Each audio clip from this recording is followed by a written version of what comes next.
Paramètres réseau de base. Tant que vous voulez accéder au système via un navigateur web, il est nécessaire de laisser le système avoir une adresse IP, un masque de sous-réseau et une passerelle par défaut configurée correctement. Cependant, il existe de nombreuses méthodes variées dans le monde pour atteindre cet objectif. Nous allons introduire comment faire démarrer la machine sur Internet. D'autre part, ce système peut également fournir des méthodes similaires pour permettre aux autres machines à l'intérieur du LAN d'avoir des informations de configuration réseau correctes. Cela sera introduit dans les sections suivantes également. Le serveur est conçu pour avoir plusieurs interfaces Ethernet. La première interface Ethernet, connue comme E0, sera désignée comme interface Ethernet qui est utilisée pour se connecter au réseau extérieur si le pare-feu est présent. Et la deuxième interface Ethernet, E1, sera utilisée pour se connecter au réseau intérieur, connue comme interface LAN, qui est protégée par le pare-feu. Pour l'adresse IP de E0 dans le serveur, elle doit être une adresse IP fixe afin que d'autres personnes puissent accéder à ce serveur sans ambiguïté. Pour la commodité de l'initialisation du serveur à partir de l'interface web, nous fournissons toujours les méthodes pour obtenir l'adresse IP automatiquement via un client d'HCP ou PPPoE. Le système est pré-paramétré pour lancer un client d'HCP sur l'interface Ethernet E0. Une fois que le réseau est prêt à être utilisé pour accéder au navigateur web au serveur, vous devriez désactiver Auto Setup et spécifier l'adresse IP. Paramètres de l'interface WAN. Comment définir l'adresse IP pour WAN Interface, l'interface Ethernet connectée à Internet. Cela peut être fait via System Network WAN. Cela dépend également du service que vous commandez auprès de votre fournisseur de services Internet, FSI. Sur ce système, vous devez utiliser une adresse IP statique. Nous fournissons toujours d'autres options. Il y a 3 options pour E0 pour obtenir une adresse IP, 1 via client d'HCP, une des options Auto Setup, 2. Via PPPoE, une des options Auto Setup, 3. Adresse IP statique, manuellement la définir, vous ne pouvez choisir qu'une seule d'entre elles. Si PPPoE est utilisé, d'HCP et Static IP ne seront pas utilisés, si Static IP est utilisé, les deux autres ne seront pas utilisés. Lorsque vous sélectionnez Auto Setup, vous devez également spécifier la méthode que vous souhaitez utiliser pour obtenir l'adresse IP, d'HCP ou PPPoE.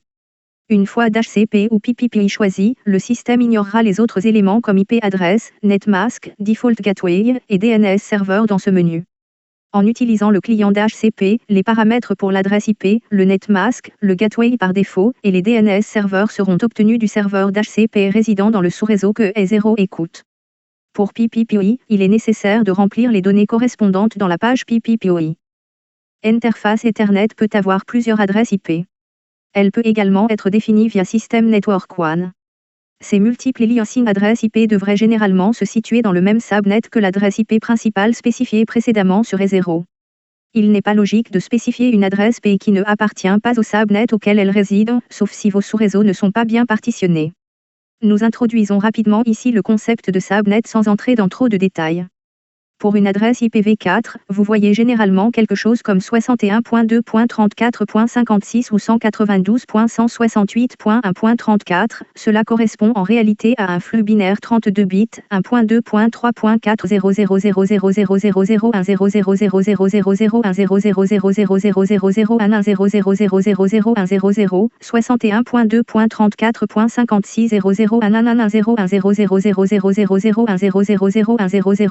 1.2.3.4.00000000000000000000000000000000000000000000000000000000000000000000000000000000000000000000000000000000000000000000000000000000000000000000000000000000000000000000000000000000000000000000000000000000000000000000000000000000000000000000000000000000000000000000000000000000000000000000000000000000000000000000000000000000000000000000000000000000000000000000000000000000000000000000000000000000000000000000000000000000000000000000000000000000000000000000000000000000000000000000000000000000000000000000000000000000000000000000000000000000000000000000000000000000000000 millions de bits.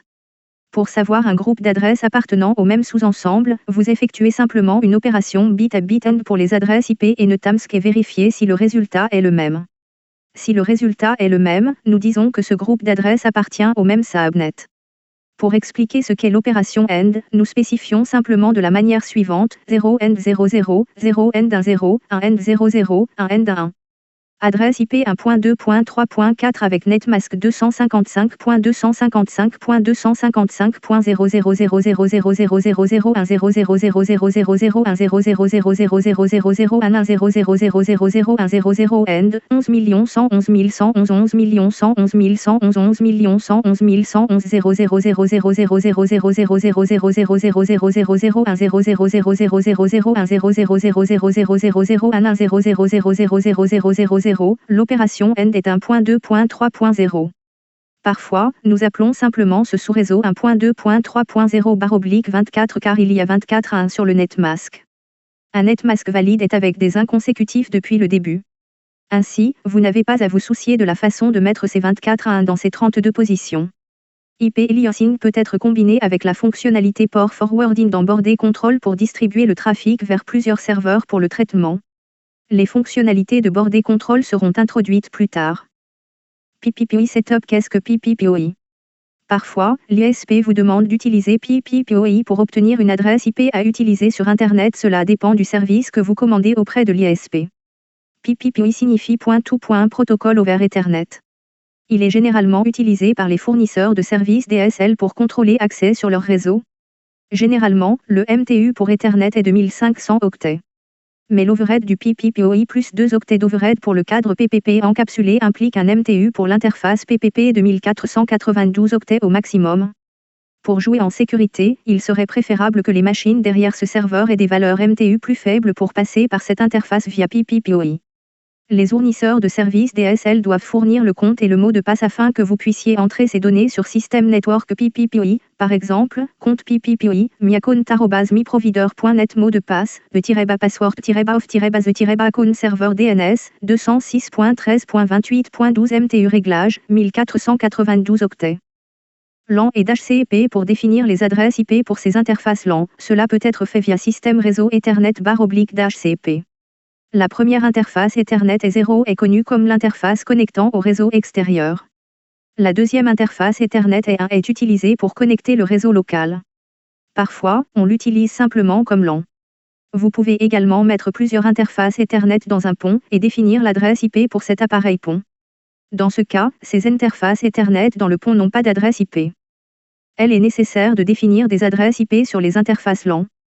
Si un serveur DHCP sur cette interface est mis sur ON, les machines sur ce sous-réseau peuvent obtenir leurs adresses IP de ce serveur si elles ont des clients DHCP qui fonctionnent respectivement. Les adresses IP attribuées à ces machines se trouveront dans la plage spécifiée ici. Veuillez vous souvenir, sur chaque sous-réseau, il ne doit y avoir qu'un seul serveur DHCP en cours d'exécution. Si plus d'un serveur DHCP est en cours d'exécution sur le même réseau, vous ne pouvez garantir d'où les clients DHCP obtiennent leurs propres adresses IP d'un serveur DHCP spécifique. Et généralement, d'autres paramètres réseau sont renseignés par DHCP. S'il existe plusieurs serveurs DHCP sur le même sous-réseau, il pourrait causer des impacts sur les paramètres DHCP des clients pour obtenir des informations correctes d'un mauvais serveur. Exemple, adresse IP pour les clients DHCP. Il s'agit d'un exemple pour définir la plage d'adresse IP pour les clients DHCP. Naviguez via System Network Ethernet/DHCP et définissez comme suit, adresse IP, 172.16.9.1 masque de sous-réseau, 255.255.255.0 mettez le serveur DHCP sur ON, adresse IP de départ, 172.16.9.100 adresse IP de fin, 172.16.9.200 puisque le serveur DHCP est activé sur l'interface E1, si l'OTA, B et C sont avec des clients DHCP qui fonctionnent respectivement, chacun d'eux obtiendra une adresse IP entre 172.16.9.100 et 172.16.9.200. Il est également nécessaire d'être très prudent lorsque vous configurez le réseau. Beaucoup de gens font des erreurs en utilisant une adresse en conflit pour le LAN par rapport au réseau extérieur. Par exemple, si votre réseau extérieur, WAN, est 172.16.9.0/24, votre LAN doit être configuré en évitant cette classe d'adresse IP. Il est très important de se souvenir de ce principe pour éviter les conflits de réseau. Cela se produit très souvent lorsque vous utilisez un pare-feu pour séparer le réseau entre votre bureau et le laboratoire, ou que vous déployez un point d'accès sans fil dans le réseau existant. Cela se produit très souvent lorsque vous mettez temporairement votre machine sur un réseau existant et configuré à la bas, puis vous la déplacez dans un autre endroit. Nous allons élaborer cela plus tard. Si le serveur DHCP n'est pas mis sur ON, alors l'interface E1 se transforme en une interface Ethernet ordinaire. Veuillez noter que le client DHCP n'est pas en cours d'exécution sur cette interface E1 afin qu'il ne récupère pas l'adresse IP d'un autre serveur DHCP. Si vous souhaitez désactiver le serveur DHCP sur cette interface, vous devez vous assurer de choisir la bonne adresse pour E1. Il y a une chance que vous déployiez ce serveur dans un réseau privé pour séparer le trafic. Veuillez vous référer au cas séparer le trafic entre le bureau et le laboratoire dans la section problème de déploiement à la fin de ce document. Si votre machine est avec deux interfaces Ethernet, pendant la configuration initiale, le pare-feu sera activé automatiquement. Lorsque vous définissez une adresse IP pour E0 et E1, vous devez le faire avec soin sans les laisser appartenir au même réseau. Par exemple, si E0 appartient à 192.168.1.0/24, vous ne devez pas définir E1 à une adresse IP appartenant à ce réseau. Au lieu de cela, vous devez définir et un à quelque chose comme 172.16.2.1 afin qu'il ne soit pas en conflit avec l'adresse IP utilisée par d'autres machines dans 192.168.1.0/24.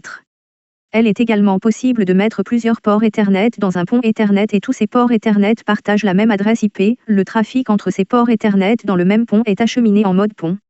En général, la logique de décision pour acheminer le trafic au niveau 2, par exemple, Ethernet, s'appelle pontage. La décision d'acheminer le trafic au niveau 3, par exemple, couche IP, s'appelle routage. Comment mettre plusieurs interfaces Ethernet dans un pont? Via System Network Ethernet/CP, vous pouvez décider d'utiliser un pont ou non. Une fois que vous l'activez, vous devez également définir une adresse IP pour le pont et déterminer si un serveur d'HCP doit être exécuté dessus.